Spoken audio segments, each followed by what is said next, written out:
अस्सलाम वालेकुम friends, I hope आप सब खैरियत से होंगे। प्लीज़ मेरे चैनल को सपोर्ट करें, चैनल को सब्सक्राइब करें और वीडियो को आखिर तक देखें। तो शुरू करते हैं आज की नॉवल जुनून वफा, किस्त नंबर 15।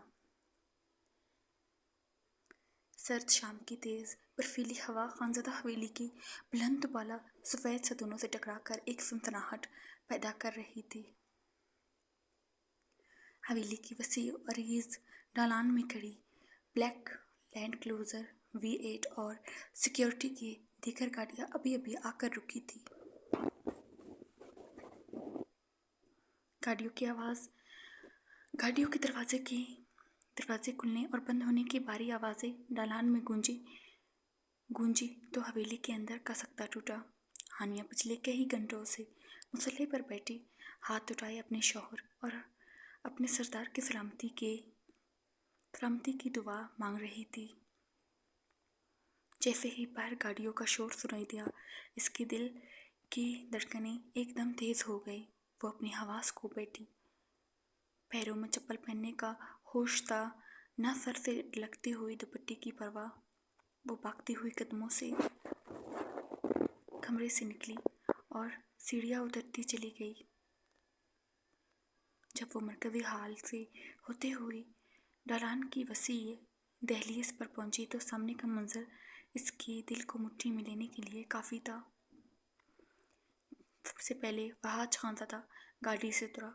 इसके चेहरे पर थकन और संजीदगी की गहरी लहर थी और इसके ठीक पीछे अपनी रिवायती स्याह चादर कंधे पर डाले 6 फुट लंबा, रूपदार और अपनी मखसूस हैबत के साथ शहरयार खानज़ादा गाड़ी से बाहर निकला। इसका सफ़ेद कुर्ता जंगल की खाक और बारूद के धुएं से कहीं से मैला हो चुका था, लेकिन इसकी आकाश नीली आंखें अब भी वही चट्टान जैसा इस्तेकाम और सर्दी लिए हुए थे। शहरयार, हानिया के लबों से एक दबी दबी लरसती हुई आवाज़ निकली। खानज़ादा हवेली की रिवायतें बहुत सख्त थी। मुलाजिम और गार्ड्स के सामने इस तरह निकलना ऐब समझा जाता था, लेकिन इस वक्त हानिया इन तमाम जंजीरों से आज़ाद हो चुकी थी। उसे सामने खड़ा अपना मान और अपना सुहाग सही सलामत नजर आ रहा था। शहरयार ने कदम वही रोक लिए। इसकी गहरी नीली आंखें हानिया के लरसते वजूद, नंगे पैरों और सर से ढलकी दुपट्टे पर गई तो इसके माथे पर शिकने उभरी। ढलान में हवेली के बॉडीगार्ड्स और मुलाजिम तईद से खड़े थे। शहरयार ने अपनी गर्दन को हल्का सा मोड़ा और वहां खड़े तमाम गार्ड्स और मुलाजिमीन की तरफ अपनी सर माइल नीली आंखों से एक तेज हकमाना और खामोश इशारा किया। वो इशारा इतना ताकतवर था कि बिना एक लफ्ज़ बोले तमाम मुलाजिमीन और गार्ड्स चंद सेकंड के अंदर वहां से गायब हो गए। ढलान बिल्कुल खाली हो गया। हानिया चंद कदम दौड़ती हुई आई और बिल्कुल इसके सामने आ रुकी। इसकी स्याह आंखें आंसुओं से लबरेज थी। इसने कांपते हाथों से शहरयार के मजबूत शाने और बाजुओं को छू कर देखा, जैसे वो यकीन करना चाहती हो कि जो कुछ इसने सुना है वो महज एक डरावना ख्वाब हो।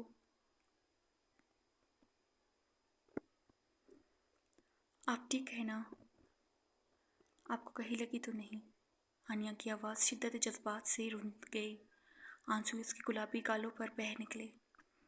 शहरयार, जो हमेशा अपने जज्बात को एक हाइनी कफल में बंद रखता था, हानिया की ये बेसाख्ता हालत देखकर इसके दिल का कोई गोशा बुरी तरह पिघला। इसने अपने दोनों छोड़े गर्म हाथ आगे बढ़ाए और हानिया के लरसते हुए ठंडे हाथों को अपनी मजबूत हिसार में ले लिया। तुम्हारा सरदार महफूज है हानिया। शहरयार की गहरी बारी आवाज़ ढलान में गूंजी।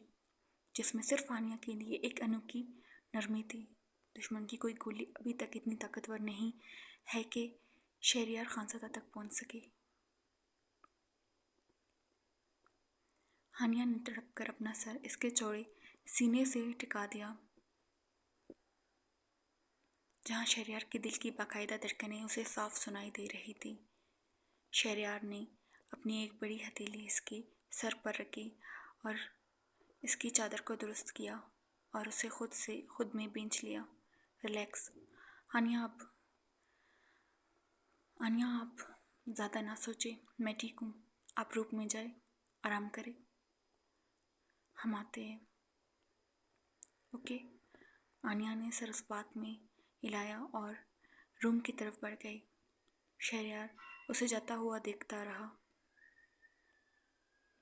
حویلی کا پر آسائش اور وسیع عریض لاؤنج اس وقت شدید تناؤ کی زد میں تھا۔ داؤد خاندادہ لاؤنج کے وسط میں رکھے بڑے صوفے پر بیٹھے تھے۔ ان کے چہرے پر گہری جریا اور فکر کے سائے واضح تھے۔ ان کے برابر میں آسیہ خانم تسبیح پڑھ رہی تھی اور علی خانزادہ خاموشی سے فرش گھگور رہا تھا۔ شہریار اور وحاج کے لاؤنج میں داخل ہوتے ہی سب کی نظریں ان پر اٹھی۔ وحاج نے آگے بڑھ کر وہ شفاف پلاسٹک کا بیگ میز پر رکھا جس میں وہ کپڑا موجود تھا، جس پر 3 لکیر اور ایک دائرہ بنا ہوا تھا۔ وہی پراسرار نشان جو جنگل میں مرنے والے آدمی حملہ آور کی جیب سے ملا تھا۔ تو رحیم خان کا خون ہمارے گردن پر نہیں ہے، اور نہ ہی ہمارا خون ان کے ہاتھ پر ہے۔ داؤد خاندادہ کی آواز میں برسوں کی بوجھ کے ہلکے ہونے کا احساس بھی تھا اور ایک نیا خوف بھی۔ جی بابا جان، وحاج نے صوفے کے پاس کھڑے ہوتے ہوئے کہا۔ اس کی شرارتی طبیعت اس وقت بالکل غائب تھی۔ آج جنگل میں اگر ارمان خان اور زین بروقت نہ پہنچتے تو شاید سیکورٹی فورسز کے آنے تک نقصان بڑا ہو سکتا تھا۔ ارمان نے پیٹھ پیچھے وار نہیں کیا، بلکہ اس نے دشمن کے خلاف ہمارے ساتھ مل کر فائرنگ کی۔ شہریار نے اپنی نیلی آنکھیں اس نشان پر جمائے رکھی۔ اس نشان کا مطلب یہ ہے کہ کوئی تیسرا مہرہ ہے جو وادی میں خانزادہ اور رحیم خاندان کو آپس میں لڑا کر دونوں کا صفحہ ہستی سے مٹانا چاہتا ہے۔ ارمان خان نے بھی اس سچ کو تسلیم کیا ہے۔ موری جان نے گہرا سانس لیا۔ ان کے چہرے پر سکون کی ایک لہر دوڑی۔ اگر یہ سچ ہے تو جرگے کا فیصلہ اور نورے کا ارمان کے ساتھ نکاح اب صرف ایک روایت نہیں بلکہ اس دشمنی کے خلاف ہمارا سب سے بڑا طاقت بنے گا۔ دوسری طرف رحیم خان حویلی میں بھی ماحول انتہائی گرم تھا۔ ارمان خان اپنے مخصوص سرداری شان اور غرور انداز کے ساتھ اپنے رحیم خان کے سامنے کھڑا تھا۔ ارم خان غصے میں کمرے میں چکر کاٹ رہا تھا، جبکہ زین خان خاموشی سے صوفے پر بیٹھا اپنے لیپ ٹاپ پر کچھ کاغذات کو غور سے دیکھ رہا تھا۔ ارمان، تو نے شہریار خانزادہ پر گولی کیوں نہیں چلائی؟ اچھا موقع تھا ان کا حساب برابر کرنے کا۔ ارحم نے غصے سے تپ کر کہا۔ بند کرو اپنی زبان ارمان خان کی گرجدار آواز نے ارحم کو خاموش ہونے پر مجبور کر دیا۔ ارمان نے داجی کی طرف دیکھا۔ داجی، ارمان خان پیٹھ پیچھے وار کرنے والے بزدلوں کا ساتھ نہیں دیتا۔ شہریار خاندار بغیر گولیوں کے بھی موت کے سامنے چٹان بن کر کھڑا تھا۔ ہمارا اصل دشمن وہ نہیں ہے بلکہ وہ گمنام طاقت ہے جس نے ہماری نسلوں کو اس خونی جنگ میں جھونکا ہے۔ داجی نے اپنے अपने कमते हुए हाथ को अपनी लाठी पर मजबूत किया और इस बात में सर हिलाया। तो तूने सही किया अरमान, एक गुरूर सरदार का यही शेवा है। अब ये जंग सिर्फ हमारा नहीं है, ये हमारी बका की जंग है। आधी रात का वक्त था जब ज़ैन खान ने इस निशान की तस्वीर और हमलावरों के पास से मिलने वाले सेटेलाइट फ़ोन का डेटा स्क्रीन पर ओपन कर रखा था। फहाज ने जो जीपीएस लोकेशन जंगल में शेयर की थी, ज़ैन इसकी रूट को ट्रेस कर रहा था। अचानक ज़ैन की उंगलियां कीबोर्ड पर रुक गई। इसकी आंखें हैरत और झटके से फैल गई। इसने फ़ोन उठाया और अरमान खान का नंबर डायल किया। अरमान लाला, फ़ौरन मेरे कमरे में अभी आ सकते हैं? मुझे कुछ ऐसा मिला है जिसका जानना आपके लिए बहुत ज़रूरी है। चंद ही लम्हों में अरमान खान कमरे में दाखिल हुआ। क्या बात है ज़ैन, कोई सुराग मिला है? ज़ैन ने स्क्रीन की तरफ इशारा किया। लाला, इन हमलावरों को शहर खानज़ादा की मूवमेंट और जंगल की रुकावट की जो लाइव लोकेशन मिल रही थी, वो किसी बैरूनी हैकर ने नहीं भेजी थी। वो सिग्नल वो डेटा डायरेक्ट हमारी हवेली के इंटरनल सर्विस के एक मखसूस आईपी एड्रेस से शेयर हो रहा था। अरमान का चेहरा गुस्से और सदमे से सुर्ख हो गया। इसका क्या मतलब है ज़ैन? ज़ैन ने गहरा सांस लेते हुए अरमान की आंखों में देखा। इसका मतलब ये है लाला कि गद्दार बाहर नहीं है और वो तीसरा दुश्मन हमारा और खानज़ादों का हवेली के अंदर मौजूद है, जो हमारे सफ़ों में बैठकर हमारे ही खून का सौदा कर रहा है। शहरयार जब रात को अपने आलीशान कमरे में दाखिल हुआ तो हानिया को अपने मुंतज़िर पाया। हानिया की सूजी हुई आंखें इस बात की गवाह थे कि वो इसके कमरे में आने से पहले रोने का शोल फरमा रही थी। वो इस वक्त सोफे पर बैठी अपने आंसू छुपाने की नाकाम कोशिश कर रही थी। सॉरी। शहरयार दबे धीमे कदमों से चलते हुए पलंग के साथ वाली डिब्बे के पास आया और इसने अपनी घड़ी और अपने हाथ से उतारते हुए कहा, आनिया, आप तो बड़ी डरपोक निकली। इतनी सी बात पर आपने अपना बुरा हाल कर दी। आपको तो ये इतनी सी बात लग रही है शहरयार, यहाँ मेरी जान पर बनी थी, आपको ये सिर्फ इतनी सी बात लग रही है? खुदा न खास्ता आपको कुछ हो जाता तो मेरा क्या होता? शहरयार चलते हुए इसके पास आया। कुछ नहीं होता, देख ली, मैं बिल्कुल ठीक हूँ। आप क्यों खुद को हल्कान कर रही है? सॉरी। और वैसे भी अभी हमें आपके साथ बहुत सारी यादें बनानी हैं। अभी तो हमने आपको सही महीनों में महसूस भी नहीं किया। इतनी जल्दी नहीं मर सकते हम। आनिया ने अपना नाजुक हाथ शहरयार के लबों पर रखा। मरे आपके दुश्मन, अल्लाह आपको मेरी भी ज़िंदगी दे। शहरयार ने अपने लबों से हानिया के नाजुक हाथ को उठाते हुए कहा, फिर आप परेशान क्यों होती है आनिया? शहरयार ने अपने हाथ के पोरों को हानिया के गाल पर फेरते हुए कहा, हानिया, आज आप बहुत थक गई हैं, सो जाए कुछ देर।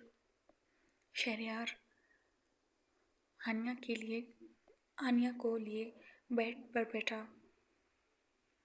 इसके गाल को नरमी से अपने हाथ के पुछ से चलाता है और इसे लेटने का इशारा करता है। हानिया लेट जाती है पर इसकी नज़रें शहरयार पर होती है।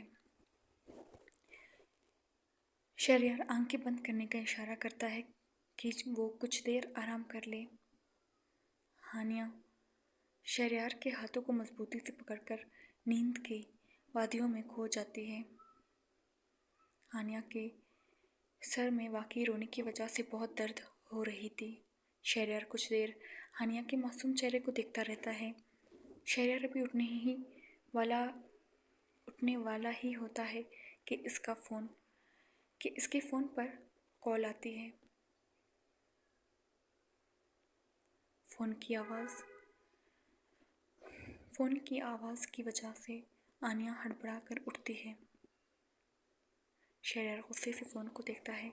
اسکرین پر سردار ارمان خان کا نام جگمگاتا ہوا نظر آتا ہے۔ شہریار فون اٹھاتے کان سے لگائے بغیر ہانیہ کی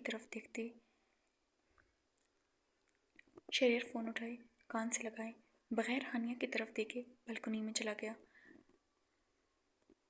ارمان خان کے فون نے شہریار کے ذہن میں بارود کی طرح دھماکے کیا تھا۔ غدار حویلی کے اندر تھا۔ وہ فون کاٹ کر کافی دیر تک اپنے کمرے کی وسیع بالکنی میں کھڑا اندھیری وادی کو گھورتا رہا جہاں سرد ہوائیں اس کے چہرے سے ٹکرا رہی تھی۔ اس کی نیلی آنکھیں اس وقت کسی بھڑکتے ہوئے لاوا کی طرح سلگ رہی تھیں۔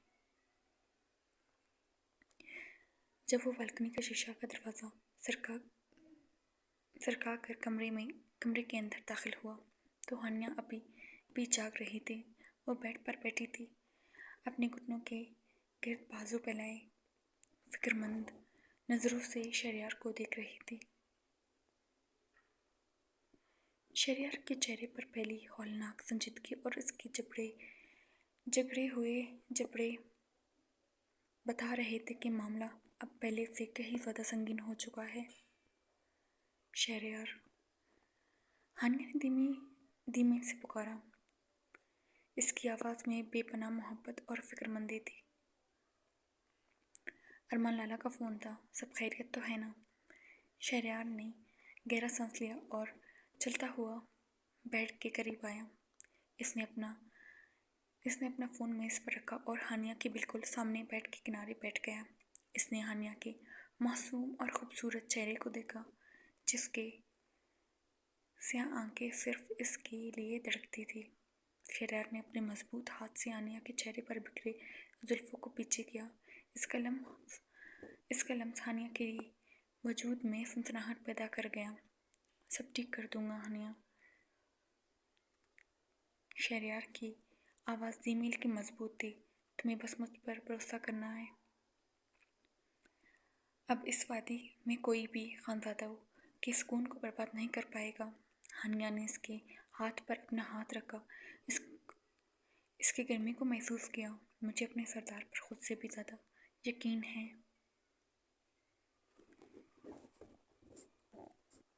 شہریار نے اس کے ماتھے پر اپنے لب رکھ دیے۔ ایک طویل، گہرا اور خاموش لمس جو ان کے درمیان کے سلگتے ہوئے جذبات کو مزید گہرا کر گیا۔ اگلی صبح سرد دھند وادی میں چھائی ہوئی تھی۔ وحاج خانزادہ حویلی کے پچھلے باغ میں کھڑا اپنے خالی ریوڑ کے پاس گارڈ سے کچھ باتیں کر رہا تھا جب اس کی نظر منت پر پڑی۔ منت جو حویلی کے باغ کے پودوں کو پانی دے رہی تھی اور اپنے دوپٹے کو سنبھالنے کی کوشش کر رہی تھی۔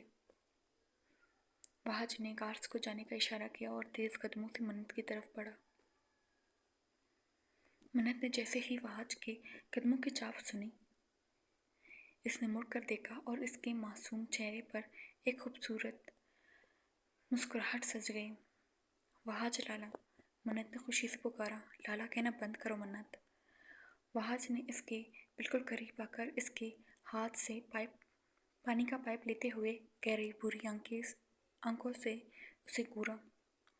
وحاج جب سے لندن سے واپس آیا تھا منت کے معاملے میں حد سے زیادہ پوزیسو ہو چکا تھا۔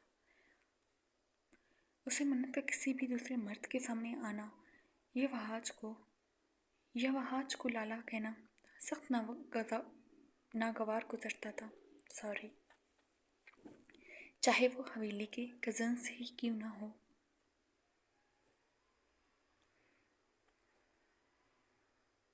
मन्नत ने मासूमियत से अपनी पलकें झपकाई।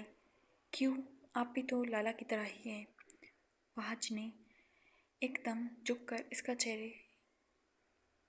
चेहरा अपनी उंगलियों के सार में लिया। दोनों के दरमियान का फासला मिट चुका था। मन्नत की सांसें वहाज के शाने से टकराने लगे और इसका मासूम दिल तेजी से धड़कने लगा। मैं तुम्हारा लाला नहीं हूँ मन्नत, ये बात अपने इस छोटे से ज़हन में बिठा लो। वहाज की आवाज़ में एक धीमा दबता हुआ जुनून था। तुम सिर्फ और सिर्फ वहाज खानज़ादा का मान हो, और अपने मान पर मैं किसी का हक तो क्या, एक लफ्ज़ भी बर्दाश्त नहीं करता। मन्नत का चेहरा शर्म और खौफ से सुर्ख हो गया। वो वहाज की बुरी आंखों के सहर में पूरी तरह जगड़ी जा चुकी थी। समझी? मन्नत ने फिलहाल हाँ में सर हिलाते हुए जवाब दिया। इसमें इतनी हिम्मत नहीं थी कि वहाज की इन बातों का जवाब दे। वहाज मन्नत को वही पाक में छोड़ता चला गया और मन्नत अपने खौफ को काबू करने और वहाज के इस रवैये को समझने की कोशिश करने लगी। रीम खान हवेली की अंदरूनी सर्विस की जांच पड़ताल के बाद ज़ैन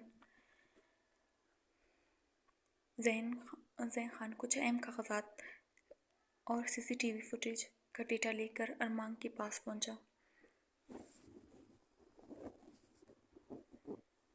अरमान खान और अरहम खान मौजूद कमरे में अरमान खान और अरहम खान मौजूद थे। लाला, मुझे वो घड़ी मिल गई है जिसने कल जंगल में शहरयार खानज़ादा के रूट का डेटा लीक किया था। ज़ैन ने एक फाइल अरमान के सामने मेज़ पर पटकते हुए कहा। अरमान ने फ़ौरन फाइल खोली। इसमें हवेली का एक पुराने गार्ड और खानज़ादा हवेली के एक अकाउंट मैनेजर के दरमियान होने वाले खुफिया कॉल्स और फंडिंग्स की ट्रांसफर्स का पूरा रिकॉर्ड मौजूद था। ये कम्युनिटी हमारे अपने नमकखोर ने की है। अरहम ने गुस्से से दबकर अपनी गन लोड की। मैं अभी जाकर इसका भेजा उड़ाता हूँ। रुक जाओ अरहम। अरमान खान उठ खड़ा हुआ। गोली अभी नहीं चलेगी। ये कार सिर्फ एक मामूली मोहरा है। इसके पीछे जो असल मास्टरमाइंड है, जो हमारे हवेली के अंदर अहम फैसलों पर नज़र रखे हुए है, हमें इस तक पहुंचना है। अरमान ने ज़ैन की तरफ देखा। इस गार्ड को गायब करो और उसे ऐसी जगह रखो जहां इसकी चीखें भी हवेली से बाहर ना जाए। इसे उगलवाओ कि इस पुरस्कार निशान के पीछे असल चेहरा किसका है। जारी है। तो आज की किस्त यही इख्तिताम होती है। मुझे कमेंट्स में ज़रूर बताइएगा कि आज की किस्त कैसी लगी आपको, और प्लीज़ मेरे चैनल को सब्सक्राइब करना मत भूलिएगा। अल्लाह हाफ़िज़।